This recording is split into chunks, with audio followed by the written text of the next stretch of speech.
जब जून से लेकर सितंबर के महीने में इस मौसम में विषाणु रोगों की समस्या बढ़ जाती है। विषाणु रोग दो तरीके से पपीते में आते हैं। एक पर्णकुंचन रोग होता है, जिसको बहुत से लोग मरोड़िया रोग भी कहते हैं, जिसमें ऊपर का हिस्सा जो है पत्ते सारे मुड़ जाते हैं, फिर जो भी नया पत्ता आता है वो मुड़ा हुआ होता है।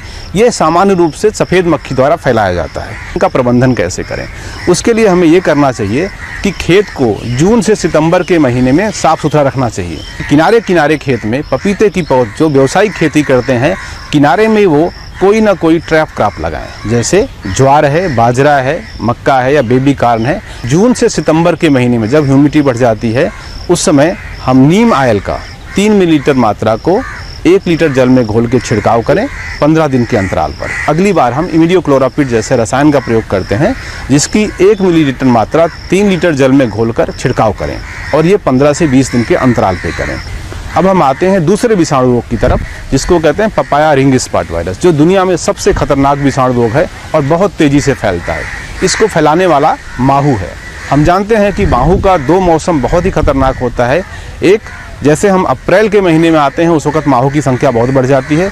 उसके बाद वापस अगस्त और सितंबर के महीने में माहू की संख्या काफ़ी बढ़ जाती है। 15 से 20 दिन के अंदर में ही ये बहुत तेज़ी से फैल जाता है। इसमें हमें ध्यान देने की ये बात है कि हम शुरू से ही जो कार्बनिक खादें हैं, ऑर्गेनिक सप्लीमेंट जिसे हम कहते हैं, जैसे ट्राइकोडर्मा है या आपका वर्मी कंपोस्ट है, सड़ी गोबर की खाद है, इसकी मात्रा को अच्छे से प्रयोग करें। नर्सरी से लेके जब उसकी रोपाई करने जाते हैं वहाँ प्रयोग करें। टाइमेथोड का भी प्रयोग कर सकते हैं, जिसकी 1 मिलीलीटर मात्रा को 1 लीटर घोल में मिलाकर छिड़काव करें। जो भी रसायन का हम प्रयोग कर रहे हैं उसको 15 से 20 दिन के अंतराल पे करें, और रसायन को बदलते रहना आवश्यक है, क्योंकि पपीता एक ऐसा पौधा है जिसमें अगर आप ज़्यादा कीटनाशी का या रसायन का प्रयोग करेंगे तो उसमें फाइटोटॉक्सिसिटी, मतलब पत्ते खुद ही जलने शुरू हो जाते हैं। येलो स्टिकी ट्रैप होता है जिसका प्रयोग हम लोग करते हैं। येलो की स्टिकी ट्रैप जो है वो सफ़ेद मक्खी के अगेंस्ट में बहुत ही प्रभावी है।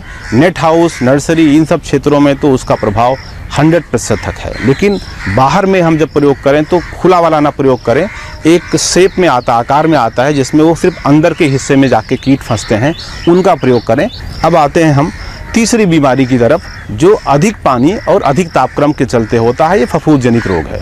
इसके लिए आवश्यक है कि जब हम रोपाई करने जाएं तो कम से कम 20 ग्राम ट्राइकोडर्मा का प्रयोग वो उसके गड्ढे में सड़ी गोबर की खाद के साथ करें, रोपाई से 1 सप्ताह पहले। दूसरा, कभी ऐसे किसी खेत का चुनाव ना करें जिसमें पानी रुकता हो। जब भी मल्चिंग करें तो ध्यान दें कि नीचे का तापक्रम 25 डिग्री सेल्सियस है। जो मिट्टी के 15 सेंटीमीटर नीचे का क्षेत्र है, वहाँ का तापक्रम 25 डिग्री सेल्सियस से ऊपर ना हो। जो उसके आसपास की मिट्टी, बारिश में बूंदों को पड़ने के चलते मिट्टी जाके तने पे पड़ती है, और जब तने पे पड़ती है तो इस फफूंद का जो इन्फेक्शन है वो स्टेम पे होता है, जिसे हम कॉलर रॉट कहते हैं। और कई जगह जब पुराने पौधे होंगे, जो 1 साल पुराने पौधे होंगे, उसमें फुट रॉट होता है। रोकथाम करने का तरीका ये है कि आप कॉपर ऑक्सीक्लोराइड का पेस्ट बना लीजिए।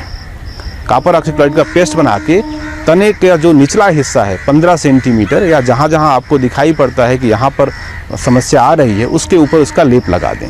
चौथी समस्या आजकल जो दिखाई पड़ती है, तो फूल का या जिसमें अंडाशय पहले से लगा होता है, फलनुमा आकार होता है, उसका जो इंड होता है स्टिग्मा पर, वहाँ पर देखेंगे कई बार आपको हल्की सी सड़न होगी, पीलापन होता है, गिर जाता है। इस समस्या से बचने का तरीका ये है कि ऐसे मौसम में खास करके अगस्त और सितंबर के महीने में आप 1 से 2 छिड़काव सूक्ष्म पोषक तत्वों का करें, चाहे वो जिंक सल्फेट, बोरान के साथ हो। इसके साथ में बॉबिस्टीन की 1 ग्राम मात्रा का प्रति लीटर में मिला के छिड़काव करें। अगर आपके पास एन हार्मोन है, उसका प्रयोग आप 10 ppm की दर से बॉबिस्टीन के साथ 1 ग्राम प्रति लीटर के हिसाब से भी मिलाकर छिड़काव करें।